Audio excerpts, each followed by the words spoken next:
안녕하십니까, 박사입니다. 미국을 포함한 나토 동맹국들이 우크라이나에 지속적으로 무기를 공급하고 있습니다. 그러나 젤렌스키가 요구하는 대로 다 주지는 않고 찔끔찔끔 주고 있습니다. 젤렌스키가 나토 규격의 전차를 요구하자 미국과 서구는 일단 구색은 맞춰줬습니다. 이번 방송에서는 러시아 정착자 바실리 스토야킨이 이러한 움직임을 어떻게 보고 있는지를 설명드리겠습니다. 우선 프랑스는 105mm 주포로 무장한 장륜형 경전차 AMX-10을 제공하기로 했습니다. 오래된 전차지만 프랑스제니까 나토 규격의 전차를 주는 셈입니다. 젤렌스키는 일단 여기에 감사를 표하기는 했습니다. 서구식 전차를 주지 않았다는 불만을 이제는 말하기가 곤란해졌습니다. 미국의 바이든도 키예프에 브래들리 보병 전투차를 공유하기로 했습니다. M1 에이브럼스 전차를 달라는 젤렌스키의 요구를 일단 일축하고 브래들리로 일단 떼웠습니다. 브래들리는 기관포와 함께 토우 대전차 미사일로 무장합니다. 나온 지가 꽤 된 보병 전투차입니다. 그런대로 쓸만하기는 하지만 무슨 게임 체인저는 아닙니다. 이에 앞서 독일은 구형 마더 보병 전투차를 주기로 약속했습니다. 이런 장비들이 우크라이나 전장에 투입돼 봐야 없는 것보다는 훨씬 낫겠지만 전세를 바꾸지는 못합니다. 주는 쪽에서도 어차피 도태시킬 장비를 주는 겁니다. 우크라이나가 서구에 무기를 간청하기 시작한 것은 포로셴코 때부터입니다. 포로셴코는 옛날에 제블린 대전차 미사일을 팔라고 간청한 적이 있습니다. 젤렌스키의 경우 나토의 전차를 달라고 징징거린 것은 3월 24일부터입니다. 팔라고 하는 것도 아니고 맡겨놓은 물건인 양 달라고 때를 썼습니다. 그러자 폴란드가 200대 이상의 T-72 전차와 수십 대 BMP를 보냈습니다. 이게 여당 규모였습니다. 이는 포스코의 라디오의 보도 내용입니다. 동유럽에서 우크라이나에 보낸 구소련제 전차수는 대략적으로만 알려져 있습니다. 폴란드는 약 240대 T-72와 232대 PT-91 투아르디 전차를 보낸 것으로 추정됩니다.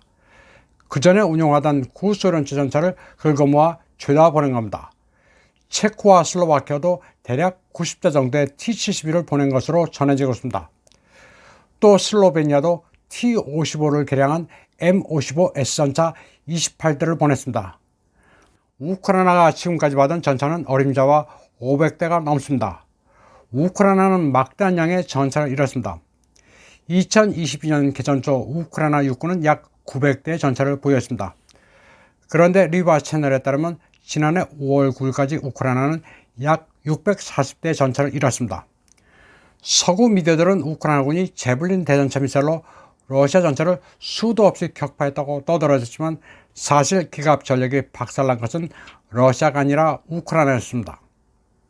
러시아 국방부의 최근 보고에 따르면 지난해 2월부터 러시아군은 우크라이나의 기갑 장비 7,422대를 파괴했습니다.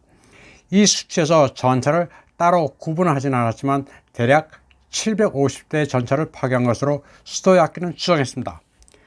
젤렌스키가 나토 전차를 줄기차게 요구하는 이유는 물론 장비 손실 때문이기도 하지만 나토 회원국 행세를 하려는 의도도 있습니다. 예전에도 그는 나토 전차를 얻으려 시도했습니다.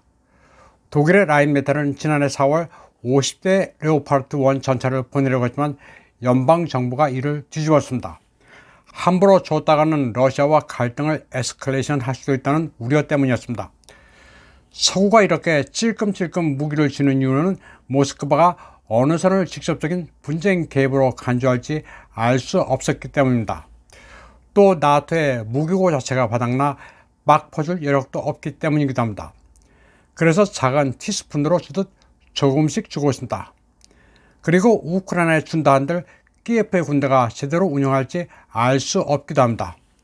그래서 러시아는 크랩 자주포의 경우 폴란드 용병에 의해 통제되고 있는 것으로 파악하고 있습니다.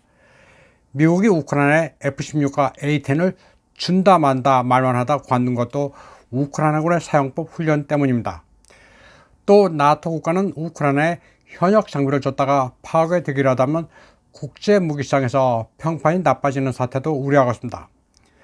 그리고 결정적으로 젤렌스키가 요구하는 무기를 다 주더라도 우크라이나가 러시아를 이길 가능성이 적다는 판단도 서구는 하고 있습니다. 결국 찔끔찔끔 줄 테니 되도록 오래 싸우라는 게 서방의 심사입니다. 이번 방송은 여기까지 하겠습니다. 시청해주신 여러분 감사합니다.